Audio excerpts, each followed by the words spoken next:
Nós pulamos aí para a próxima parte, Salmo 103, né, no final da minha fala aí, né? Verso 8, diz assim: misericordioso e piedoso é o Senhor, longânimo e grande em benignidade. Então, ele não é misericordioso e longânimo. Como é que ele vai lançar uma alma lá e extirpar ela da existência? Vai lançar no inferno e extirpar. Vai tirar ela da existência, vai evaporar, deixar de existir. Não. Longânimo e misericordioso é o Senhor, não é verdade? Agora, abençoados,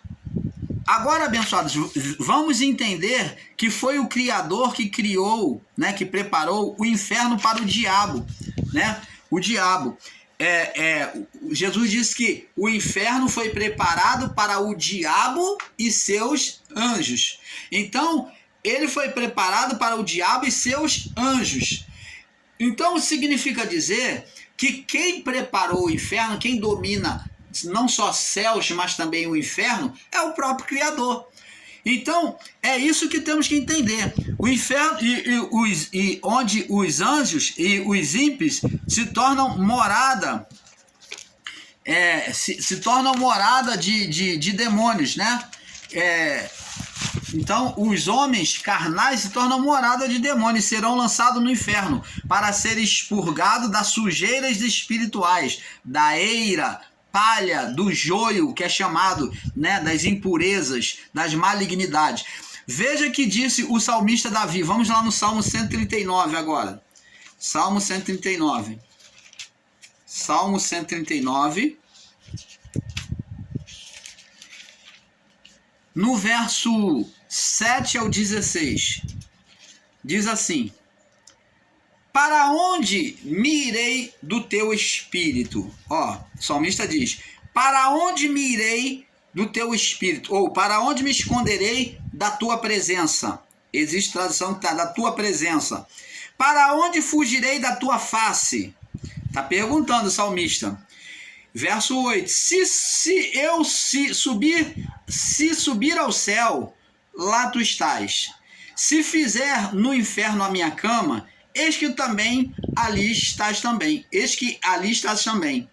Verso 9: se tomar as asas da alva e habitar nas extremidades do mar, até ali a tua mão me guiará e a tua destra me sustentará. Se disser de certo que as trevas, se disser de certo as trevas me cobrirão, então a noite será como luz à roda de mim. Nem ainda as trevas me cobrem de ti, nem as trevas podem se esconder de Deus. Mas a noite resplandece como o dia, e as trevas e a luz serão para ti a mesma coisa. Então, vê aí a grandeza desse Deus, né? Desse Deus.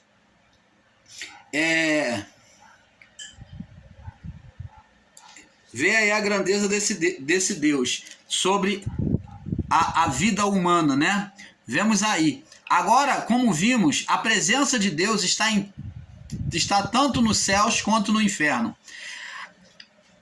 A alma do homem, abençoado, foi que entrou em estado de condenação, e nunca foi o Espírito. O Espírito sempre foi perfeito, pois o Espírito é a essência divina, sempre será perfeito e sempre estará pronto. Jesus falou, Mateus 26, 41, vigiai e orai, porque o Espírito na verdade está pronto, mas a carne é fraca. Marcos 14, 38 também. Logo ao homem pecar,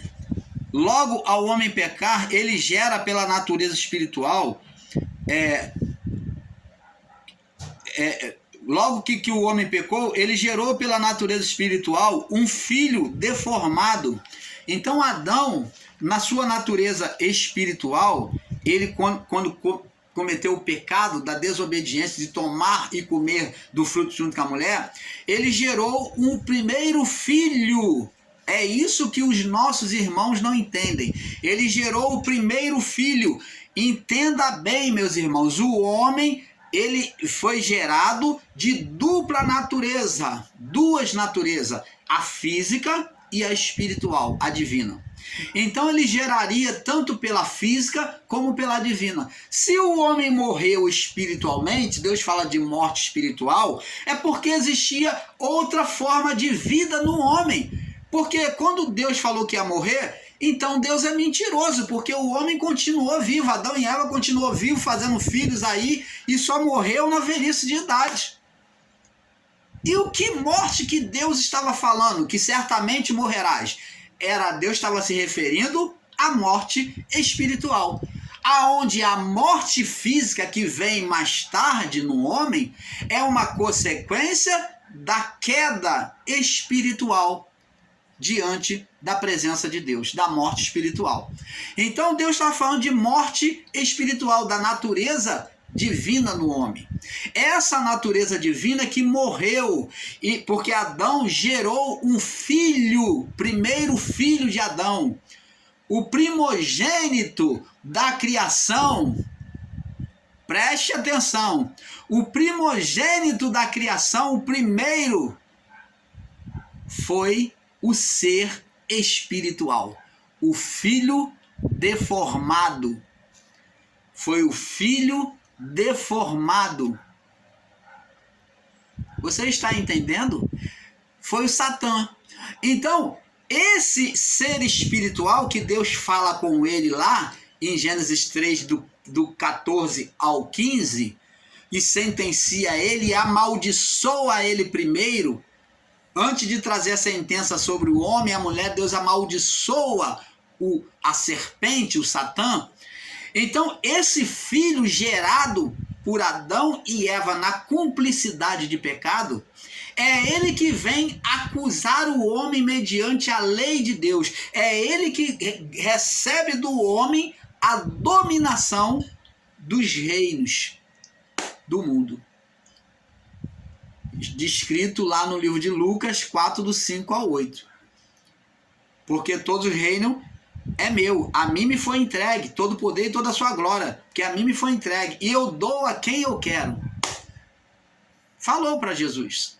Então, abençoado, o homem passou a gerar filhos, tanto pela natureza física como pela natureza espiritual. Agora, como na natureza espiritual o homem morreu, o filho foi deformado para Deus, aos olhos de Deus, Deus não aceitou. Por isso que Jesus toma o nome de primogênito de Deus, primeiro filho, porque o primeiro oferecido por Adão e Eva foi recusado diante de Deus, foi opositor. Por isso que ele ganha o título de primogênito. Por isso que ele vem trazer uma mudança. Deus rejeita o primogênito de Adão e Eva. E então agora ele vem dizer que esse é o filho. Ele mesmo confessa para Jesus no batismo: este é o meu filho amado em quem eu tenho prazer. Ele está confirmando: esse sim, esse é perfeito. Esse foi gerado e é perfeito, eu tenho prazer é neste. Porque o que foi gerado por Adão e Eva, Deus não teve prazer. Foi um ser espiritual maligno, que vem dominar a criação até a cruz de Cristo. O domínio era dele, por isso foi chamado de Império das Trevas. Mas vamos passar para o outro lado, para não fugir muito disso, né? O primeiro filho pela natureza o primeiro filho de Adão e Eva pela natureza da carne, pela natureza física, foi Caim. Então esse ser, como ele já existiu a partir do pecado, então ele toma agora o domínio da criação pela desobediência. Adão traz as trevas para a criação. Então quem vai reinar? O ser das trevas. O filho das trevas é que vai reinar. Então, agora, ele, na sua legalidade, ele tem direito diante de Deus, pela lei divina, Deus anda nos seus próprios caminhos, de também semear, de produzir semente, porque se existe um filho espiritual, que foi gerado, ele também tem direito de gerar filhos. Assim como Adão e Eva. Deus anda nos seus próprios caminhos. Que Deus maravilhoso é esse? Compreendendo a palavra de Deus, nós vemos um Deus perfeito, que não nega nem o ser espiritual dele gerar filho. É legalidade dele. Deus fala, você vai gerar, mas você vai viver rastejando, humilhado, rastejando e comendo do pó, se alimentando da mente humana, da fraqueza humana, da carnalidade humana. Então você vai se alimentar dos desejos da carne humana. Então, ele fala, ó, então ele vem gerar, ele vem semear, enquanto diz lá na parábola do joio e do trigo, enquanto os homens dormiam, veio o inimigo, agora o ser Satanás é colocado como inimigo. Inimigo de quem? Do homem e, consequentemente, de Deus, porque Deus ama os seus filhos. Então, agora ele diz, dormindo o homem, veio o inimigo, dormindo os homens, no plural, está falando da condição de criação, da criação, entrando no estado de condenação, dormindo os homens, é estado de condenação. Então, quando Adão pecou, entrou em estado de dormência, de morte espiritual, de condenação. Então, sobre essa condenação, a partir daí, passou a existir o adversário. E ele, então, passou a ter direito de semear. Ele semeou sobre a semente da mulher. Então, ele semeou um filho, Caim. Ele semeou pelo filho físico, ele semeou no espiritual, uma mente maligna. Ele atuava na mente, então ele semeou na mente. Cada semente agora de Eva, uns vai vir justos e outros malignos, um do bem, outro do mal. Então ele semeou, veio Caim, ele tomou a primazia de semear sobre Caim, o mais velho, o primogênito. Então, como ele era primogênito no plano espiritual, ele também quis semear no primogênito do plano físico. E ele semeou Caim. Então, Caim foi disseminando a semente por ele, a semente da serpente de Satanás. Então, dormindo os homens, veio o inimigo e semeou o joio, que é Caim, a semente da serpente. Então, abençoados, agora vamos provar para vocês que as almas não subiam. Vamos lá no livro de... ler aqui, no livro de Lucas 16, sobre a passagem do rico e Lázaro. Para nós ir fechando aqui, Lucas 16... no verso 31. Lucas 16, 31. Lucas 16, 31. Não, Lucas 16, do 19 ao 31. Do 19 ao 31. Lucas 16.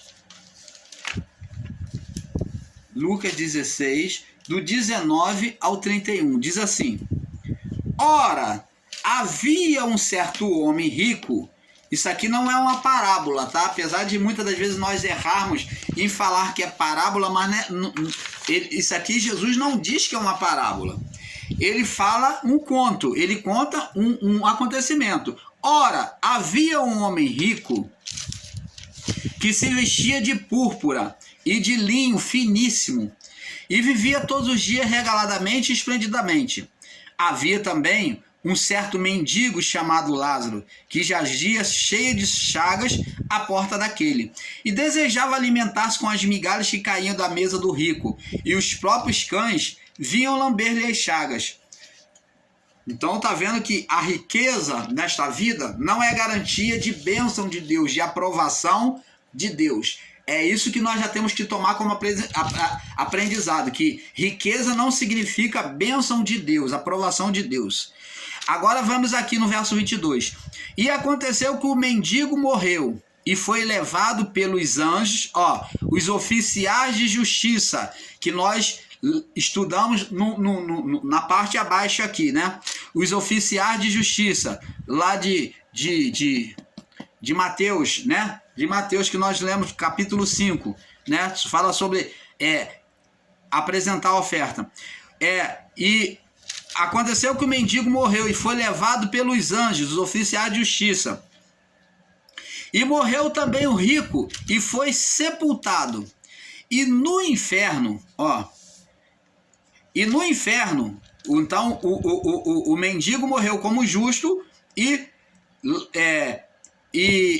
como justo, o mendigo, que é Lázaro, morreu como justo e o rico como ímpio. E no inferno ergueu os olhos, e morreu também o rico e foi sepultado. E no inferno ergueu os olhos, e estando em tormento, isso é o rico, e viu ao longe Abraão e Lázaro no seu seio. Esse acontecimento aqui, abençoados, era o que acontecia antes da consumação dos séculos, antes da cruz de Cristo. Agora nós vamos ver que isso já não acontece mais. Agora as almas, elas sobem direto, elas são destinadas direto, ou céu ou inferno. Não tem mais esse ponto intermediário que havia, porque isso aqui está referindo-se ao período da lei.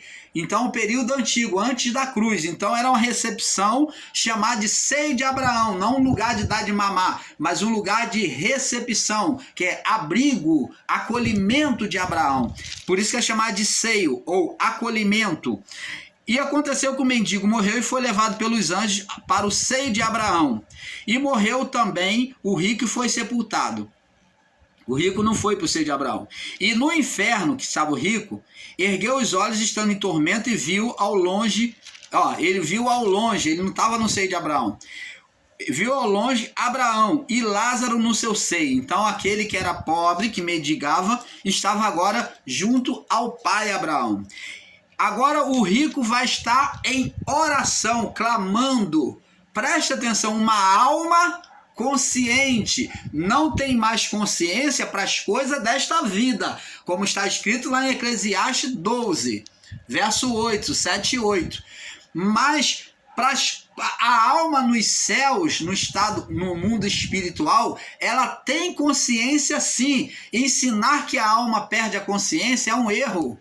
Ela não perde a consciência. Então vemos aqui que a alma tem consciência. E ele então clamando disse, uma alma consciência, pai Abraão, tem misericórdia de mim. Então ele fala de misericórdia. Ele clama por misericórdia. Então ele ora por misericórdia aqui ao pai Abraão. Manda que Lázaro molhe na água a ponta do seu dedo e me refresque a língua. Então a alma, ela aqui no mundo espiritual, ela tem sentimento? Tá aqui, ela é eterna,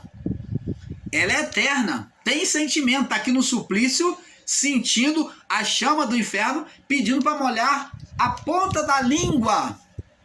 Aí existe irmãos literários que falam, ai, irmão Paulo, mas aqui a alma no inferno não tem língua, como é que vai ter língua a ponta do dedo?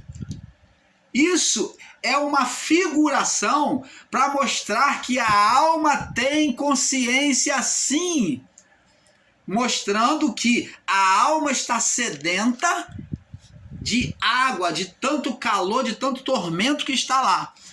Diz aqui, que molhe a ponta do seu dedo e me refresque a língua, porque estou atormentado nesta chama.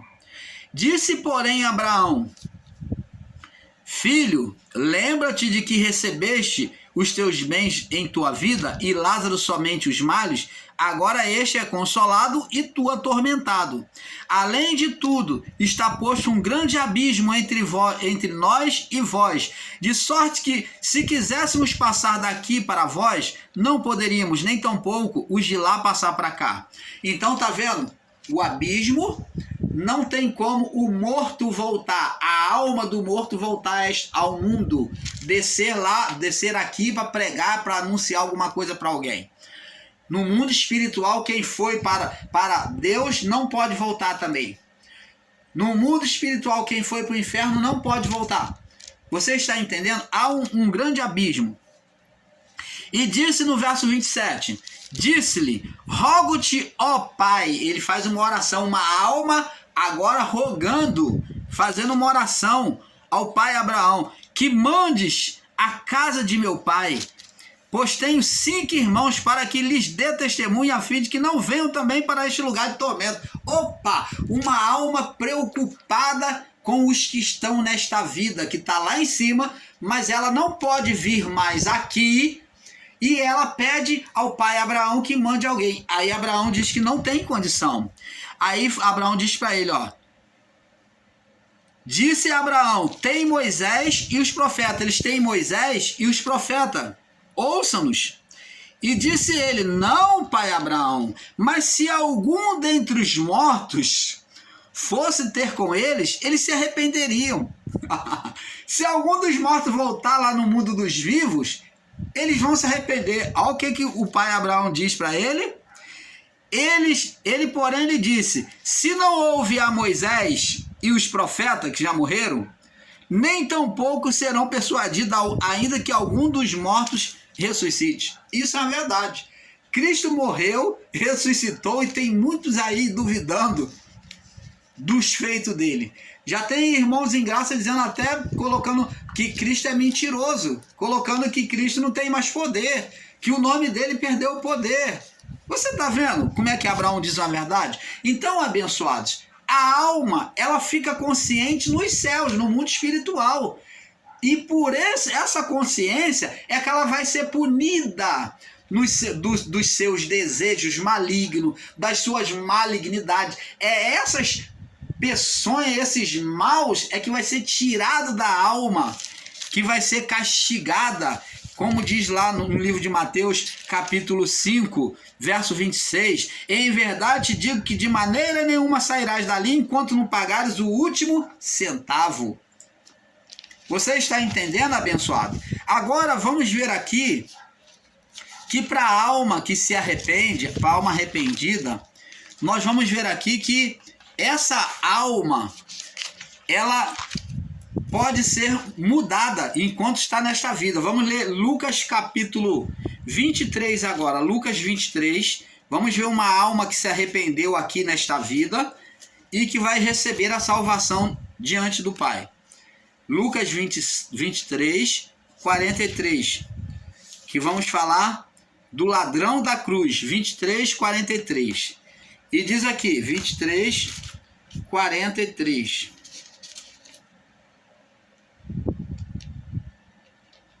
Ué,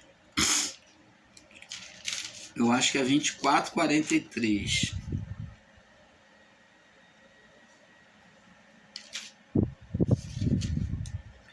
É 23, 43.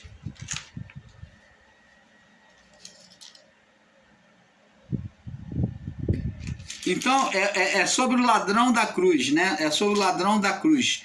Então, o ladrão da cruz... eu tô no livro de... Eu tô aqui, o irmão Paulo tá igual um bobo aqui, deixa eu ver aqui.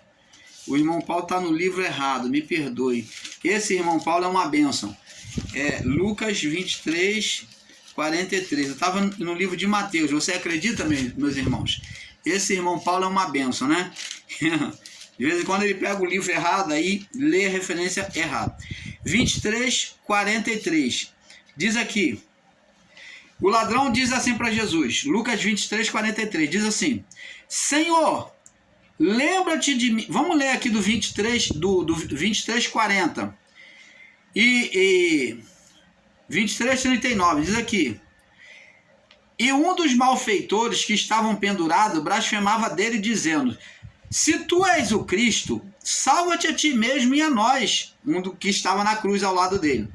Respondendo, porém, o outro repreendia-o, dizendo: tu nem ainda temes a Deus, estando na mesma condenação? Nós, na verdade, com justiça recebemos o que os nossos feitos mereciam, mas este nenhum mal fez. E disse a Jesus, ele estava na defensiva de Jesus: Senhor, lembra-te de mim quando vieres em teu reino. Olha o que Jesus vai dizer para ele. Disse-lhe Jesus: em verdade te digo que hoje estarás comigo no paraíso. Por que Jesus disse que esse ladrão da cruz, que veio fazer defensiva dele, é arrependido, pediu para estar, ele considerou que Jesus era o rei, ele tinha um reino. Então, por que ele confessou ali e Jesus disse para ele que ele estaria com ele no paraíso? Porque paraíso é o mesmo que seio de Abraão. Os antigos daquela época, os judeus, chamavam de seio de Abraão, abrigo dos santos. Por quê? Porque as almas, elas não podiam subir por causa do estado de condenação adeana, que é a herança de pecado.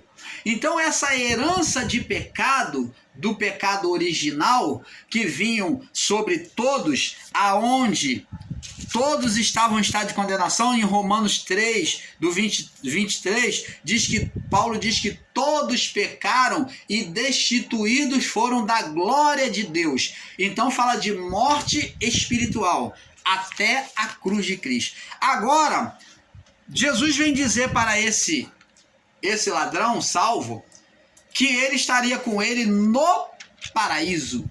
Paraíso é o seio de Abraão. Por quê? Porque Jesus, na sua morte, ele vai estar agora no quê? Na prisão dos santos. Por quê?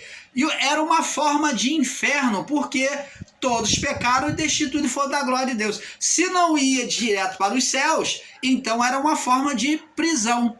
Ainda que confortável, não tinha fogo, não tinha calor, não tinha tormento, né? Diferente do abismo, aonde o ímpio era lançado. Então as almas justas ficavam no seio de Abraão, que era uma forma de inferno, porque não podia subir para Deus, porque as almas estavam imperfeitas, em estado de condenação adeana.